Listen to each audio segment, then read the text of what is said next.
दुकानों पर भीड़ थी, लेकिन सड़क के कोने पर अपनी मिट्टी की मटकी रखे बैठा दीपू सुबह से एक एक ग्राहक का इंतजार कर रहा था।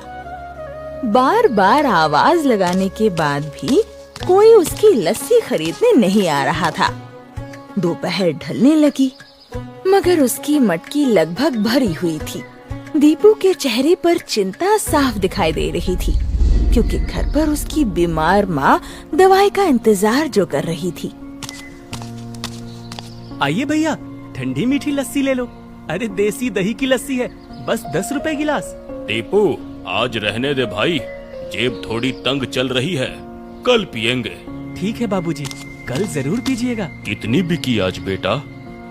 क्या बताऊं काका, सुबह से बस 2 गिलास, दही का पैसा भी नहीं निकला।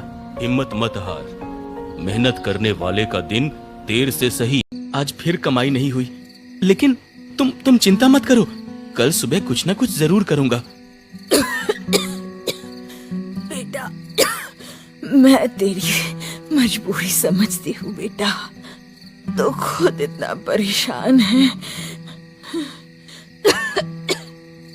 माँ, बस एक दिन और, मैं तुम्हें यूं तकलीफ में नहीं देख सकता।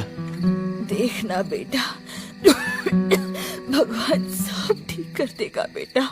थकान और चिंता में डूबा दीपू माँ के पास ही सो गया। उसे बिल्कुल अंदाजा नहीं था कि कमरे के कोने में रखी वही मटकी उसकी किस्मत बदलने वाली थी। सुबह की पहली किरण कमरे में दाखिल हुई तो पूरे घर में एक अजीब सी मीठी खुशबू फैली हुई थी। ये खुशबू इतनी ताजा थी कि जैसे किसी ने कमरे में सैकड़ों गुलाब बिखेर दिए हो। दीपू की नींद खुली। ये लस्सी साधारण नहीं है बेटा। तो क्या सच में वो फूल अब? भगवान न जाने क्या रहस्य कर रहे हैं, लेकिन बेटा इसे संभाल कर रखना। मुझे लगता है ऊपर वाले ने हमारी सुन ली है। माँ, आज मैं ये लस्सी लेकर बाजार जाऊंगा, देखते हैं क्या होता है। दीपू रोज की तरह अपनी रेड़ी लेकर बाजार पहुंचा, लेकिन आज उसके दिल में एक हल्की सी उम्मीद थी। जैसे ही उसने मटकी का ढक्कन खोला, गुलाब की मीठी खुशबू हवा में फैल गई। पास बैठे दुकानदारों ने तुरंत गर्दन घुमाकर उसकी तरफ देखा। अरे दीपू, आज तेरी लस्सी से ये कैसी खुशबू आ रही है? मुझे खुद नहीं पता काका, पर आज लस्सी कुछ अलग हो गई है। अरे दीपू भैया, इतनी अच्छी खुशबू तो मंदिर के फूलों से भी नहीं आती। तू भी सूंघ ले मुनिया, मुझे तो खुद समझ नहीं आ रहा। उसी समय क्या अजीब है, सुबह से मेरे पेट में तेज जलन थी। मरीज देखने के बीच दवा लेने का समय भी नहीं मिला। अभी अभी दर्द एकदम ढीला पड़ गया। लेकिन इसका मतलब ये नहीं कि मैं इसे चमत्कार मान लूं। कुछ तो बात है इस मटकी में। मैं भी यही समझ नहीं पा रहा साहब। दीपू, शाम को मेरी डिस्पेंसरी में आना, मैं इस लस्सी की थोड़ी जांच करना चाहता हूँ। जी डॉक्टर साहब। अरे बेटा, आज दवा भी ले आया? हाँ माँ, और सिर्फ दवा नहीं, ये देखो। दीपू ने मुट्ठी भर नोट माँ के सामने रख दिया। सरस्वती की आंखें भर गई। इतने पैसे, हाथ सब बिक गया क्या?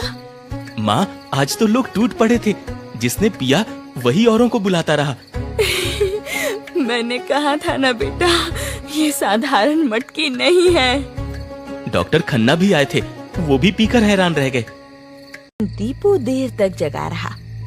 उसके मन में खुशी भी थी और डर भी था। तभी आधी रात के करीब उसे हल्की सी झपकी लगी ही थी और उसने एक अजीब सपना देखा। सपने में वही पीपल का पेड़ दिखाई दिया। हवा चल रही थी, पेड़ के नीचे धुंध सी फैली थी। उसी धुंध से एक बूढ़ी अम्मा की आवाज गूंजी।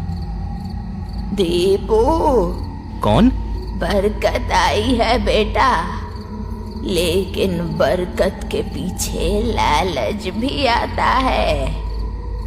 सावधान रहना, आज तेरी मटकी पर किसी की बुरी नजर है। कौन लेना चाहता है मेरी मटकी? जिसके दिल में लालच है वही खुद तेरे दरवाजे तक आएगा।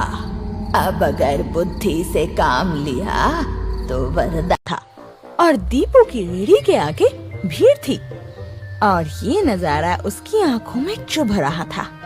नंदू, जी मालिक। अरे जाकर देख, उस छोरे की मटकी में ऐसा क्या भर गया कि लोग पागल हुए जा रहे हैं। अभी देखता हूँ मालिक। नंदू भीड़ में घुसकर दीपू के पास पहुंचा। ओ दीपू, एक गिलास इधर भी देना। लो नंदू भैया। नंदू ने लस्सी पी और उसकी आंखें फैल गई। अरे बाप रे, ये तो सच में कमाल की चीज है। वो भागकर माखन लाल के पास पहुंचा। क्या हुआ, क्यों हाफ रहा है? मालिक, लस्सी तो ऐसी है जैसे कभी चखी नहीं। ऊपर से खुशबू अलग, स्वाद अलग। लोग इसी कारण टूट पड़े हैं। जरूर कोई चाल है। बिना चाल के गरीबी एक दिन में अमीरी नहीं बनती। मालिक, कहीं इसने कोई महंगा इत्तर या दवा तो नहीं मिला दी? जो भी है, मुझे कुछ ही देर में ग्राहक जमा होने लगे। तभी दूर से मक्खन लाल आता दिखाई दिया। उसका चेहरा जैसे सूजा हुआ था, गर्दन लाल थी और वो चलते चलते भी खूब खुजला रहा था। अरे सेठ जी, ये क्या हाल बना रखा है? चुप रहो। अम्मा रे, सेठ जी तो बंदर की तरह खुजा रहे हैं। मक्खन लाल सीधे दीपू के सामने आकर रुक गया। उसकी नजर दीपू की मटकी पर पड़ी और वो सन्न रह गया। ये मटकी तेरे पास कैसे? क्यों सेठ जी, मेरी मटकी मेरे पास नहीं होगी तो कहाँ होगी? नहीं, ये नहीं हो सकता।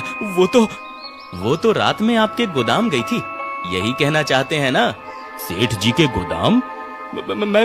मैं गांव वालों, रात को मेरी मटकी चुराने 2 चोर आए थे, पर भगवान ने पहले ही मुझे खबर दे दी थी।